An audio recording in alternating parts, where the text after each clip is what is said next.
ZEE5 ಇರುವಾಗ ನೀವು ನಿಮ್ಮ ನೆಚ್ಚಿನ ಶೋಗಳನ್ನ ಎಂದಿಗೂ ಮಿಸ್ ಮಾಡಿಕೊಳ್ಳುವುದಿಲ್ಲ. ಅದು ಸಂಪೂರ್ಣ ಉಚಿತವಾಗಿ.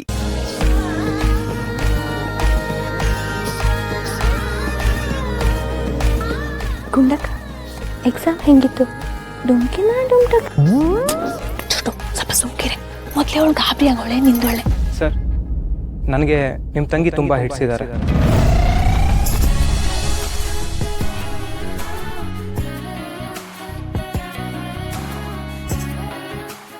ಅಪ್ಪ ಅಮ್ಮ, ಬದುಕಿದ್ರೆ ಇವ್ರ ಜೊತೆನೆ ಬದುಕಬೇಕು ಅಂತ ಡಿಸೈಡ್ ಮಾಡಿದ್ದೀನಿ.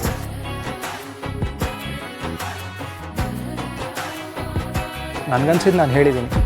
ನಿಮಗೂ ಏನಾದ್ರು ಅನಿಸಿದ್ರೆ ನೀವು ಹೇಳ್ಬೋದು.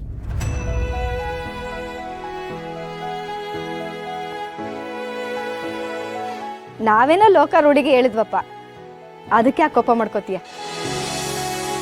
ನಮಗೆ ಬೇಕಾಗಿರೋದು ನಿನ್ನ ಖುಷಿ, ನಿನ್ನ ಸಂತೋಷ ಅಷ್ಟೇ.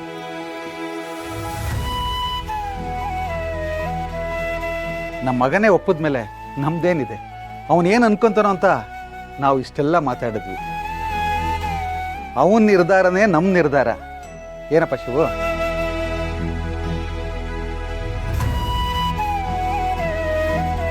ಅಬ್ಬಾ, ಏನಾಗುತ್ತೋ ಅನ್ಕೊಂಡಿದ್ದೆ. ಏದೇ ನಡಗಿಸಿ ಕೊನೆಗೆ ಒಳ್ಳೆ ನಿರ್ಧಾರ ತಗೊಂಡ್ರಲ್ಲ, ಅಷ್ಟು ಸಾಕು.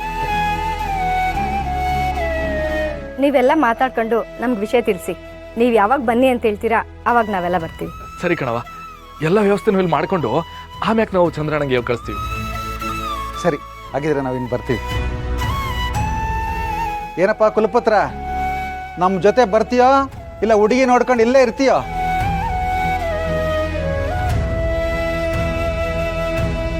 ಬರ್ತೀನಪ್ಪ. ಸರಿ, ನಡಿ. ನಮ್ಮ ಮಾತಿಂದ ಇಲ್ಲಿ ಯಾರಿಗಾದ್ರೂ ನೋವಾಗಿದ್ರೆ ದಯವಿಟ್ಟು ಕ್ಷಮೆ ಇರಲಿ. ಆದರೂ ಒಂದು ಮಾತು ಹೇಳಬೇಕು. ನಾವು ಮೊದಲನೇವಳ ನೋಡೋಕೆ ಬಂದು ಎರಡನೇವಳನ್ನ ಒಪ್ಕೊಂಡ್ವಿ. ಇದರಿಂದ ಮೊದಲನೇವಳಿಗೆ ನೋವಾಗಿರಬೇಕು ಅಂತ ಅಂದ್ಕೊಂಡಿದ್ವಿ. ಆದರೆ ಇಲ್ಲ, ಆಗಿದ್ದೇ ಬೇರೆ.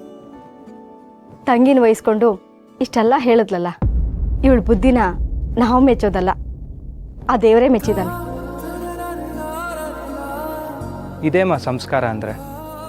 ನಾನು ಆಗಲೇ ರಶ್ಮಿಯವ್ರನ್ನ ಇಷ್ಟಪಡೋಕ್ಕೆ ಬರೀ 2 ಕಾರಣ ಕೊಟ್ಟಿದ್ದೆ. ಆದರೆ ಅದಕ್ಕಿಂತ ಮುಖ್ಯವಾದ ಕಾರಣ ಏನು ಗೊತ್ತಾ? ಶಿವು ಅವರು ಅವ್ರ ತಂಗಿರಿಗೆ ಕಲಿಸಿರೋ ಈ ಸಂಸ್ಕಾರ.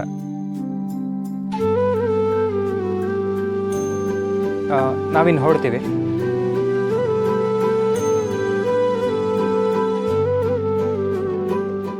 ಏನ್ ಚಂದ್ರಣ್ಣ ಇದು? ನಂಗೆ ನಂಬಕ್ಕೆ ಆಯ್ತಿಲ್ಲ.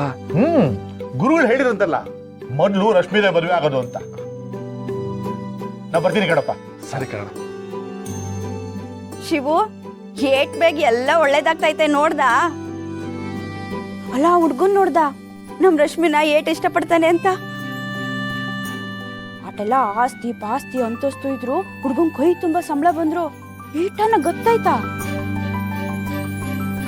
ಹೆಂಗೋ ಒಳ್ಳೆ ಸಂಬಂಧ ಬಿಡಪ್ಪ.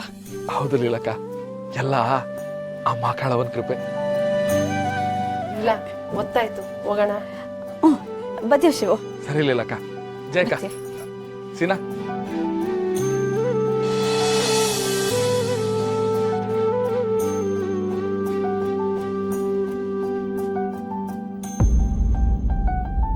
ZEE5 ಆಪ್ ಡೌನ್ಲೋಡ್ ಮಾಡಿ ಎಲ್ಲಾ ಸಂಚಿಕೆಗಳನ್ನು ಸಂಪೂರ್ಣ ಉಚಿತವಾಗಿ ನೋಡಿ.